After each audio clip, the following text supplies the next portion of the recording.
आपका हमारे चैनल पे स्वागत है। इस वीडियो में हम आपको बताने जा रहे हैं कि पुष्पक विमान की खासियत क्या थी। आप सब जानते हैं कि पुष्पक विमान रावण के पास में था। उसकी खासियत क्या थी, कैसे चलती थी, किसने निर्माण किया, आज के हिसाब से देखें तो उसके क्या मायने हैं।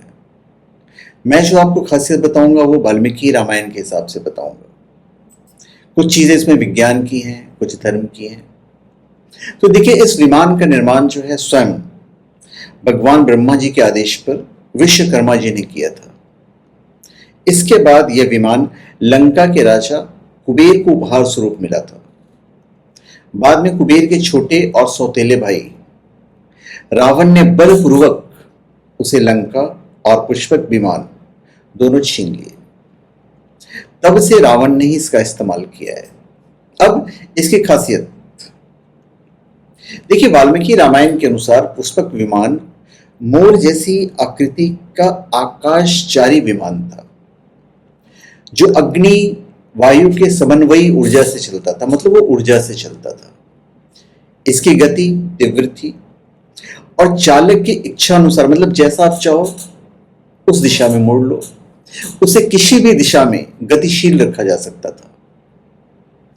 सबसे अच्छी खासियत यह थी कि इसे अपने हिसाब से छोटा बड़ा किया जा सकता था, जो आज के वैज्ञानिक भी नहीं कर पा रहे हैं। जैसे एक विमान बना दिया तो विमान बना दिया, आप उसे छोटा बड़ा नहीं कर सकते हो, पर पुष्पक विमान को छोटा बड़ा किया जा सकता था। ये वाल्मीकि रामायण के हिसाब से ये सभी रीतियों में आरामदायक, यानी कि वातानुकूलित थी, मतलब एयर कंडीशन। सभी रीतियों में एक जैसी जो आपके जो एटमॉस्फेयर है उसी में आप ट्रेवल करोगे। इसमें स्वर्ण खंभ, मणिनिर्मित दरवाजे, मणि स्वर्णमय सीढ़ियां, वेदियां, गुप्त गृह, मतलब सारी की सारी चीजें थी, सारी फैसिलिटी। अनेक प्रकार के चित्र और जालियों से सुसज्जित था। यह दिन और रात दोनों समय गतिमान रहने में समर्थ था।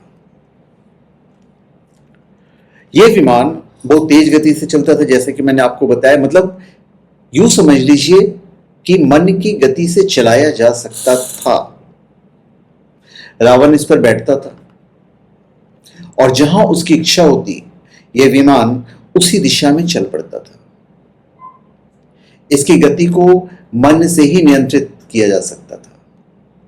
यह आज के विमानों से बहुत ज्यादा आधुनिक था। हमारा सनातन धर्म ही काफी पुराना और आधुनिकता से ओतप्रोत है, और इसका प्रमाण इसके आकार को देखकर लगाया जा सकता है। इसमें ऐसी तकनीक का इस्तेमाल किया गया था जिससे इसके आकार को आवश्यकता अनुसार छोटा या बड़ा कर सकें। यह व्यक्तियों के बैठने की सुविधा के अनुसार अपने आप को बड़ा या छोटा कर लेता था। जैसे आपने देखा कि भाई जब रावण ने सीता जी का अपहरण किया तो उसमें रावण और माता सीता थी। दूसरी तरफ जब लंका में जीत हासिल कर लेते और जब ये वापस जाते हैं तो सारे के सारे उसी विमान में जाते हैं। तो देखने में, जैसे कि मैंने आपको बताया कि मोर के जैसा था जिसके दो पंख थे, तो रामायण में से एक सुंदर रथ की बात ही दिखाया गया है। इसमें बीच में बैठने के लिए सिंहासन रखा होता था। जब हनुमान जी लंका गए थे और इस पुष्पक विमान को देखा था तब वो इसे देखकर आश्चर्यचकित रह गए थे। इसकी सुंदरता का बखान इस प्रकार किया गया कि ये इतना ज्यादा विशाल और ऊंचा था, मानो ऐसा लग रहा था कि वो आकाश को छुएगा। इसमें कई प्रकार के रत्न, सोने, धातुएं इत्यादि जड़े गए थे। रामायण के अनुसार इसे चलाने के लिए परमाणु ऊर्जा का प्रयोग किया जाता था, जिससे यह असीमित गति से आती थी और जाती थी, और वायु से भी तेज गति से चलती थी। तो तकनीकी दृष्टि की अब बात करते हैं। तकनीकी दृष्टि से पुष्पक में इतनी खूबियां थी जो मैंने आपको बताया, जो वर्तमान विमानों में नहीं है। ताजा जो शोध हो रहे हैं उससे यह पता चला है कि यदि उस युग का पुष्पक या अन्य विमान आज आकाशगमन कर ले तो उनके विद्युत चुंबकीय प्रभाव से मौजूद विद्युत और संचार जैसी व्यवस्थाएं ध्वस्त हो जाएंगी। मतलब समझिए, उस टाइम की जो टेक्नोलॉजी थी वो आज के हिसाब से बहुत ज्यादा एडवांस थी।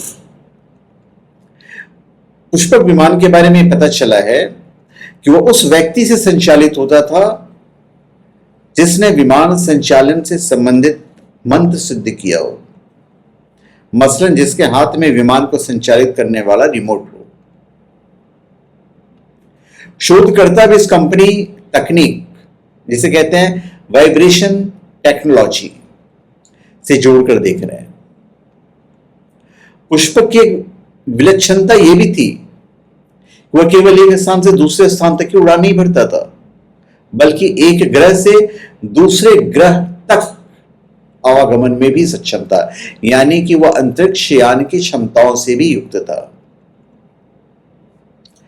तो चलिए, मैंने इतनी सारी बातें आपको पुष्पक विमान के बारे में बताई, और आप कोई भी स्पिरिचुअल प्रोडक्ट shivago.com या omja.com से प्राप्त कर सकते हैं, बिल्कुल जेन्युइन, ऑथेंटिक, लैब सर्टिफाइड और साथ में अभिमंत्रित भी, यदि आप चाहें तो। धन्यवाद।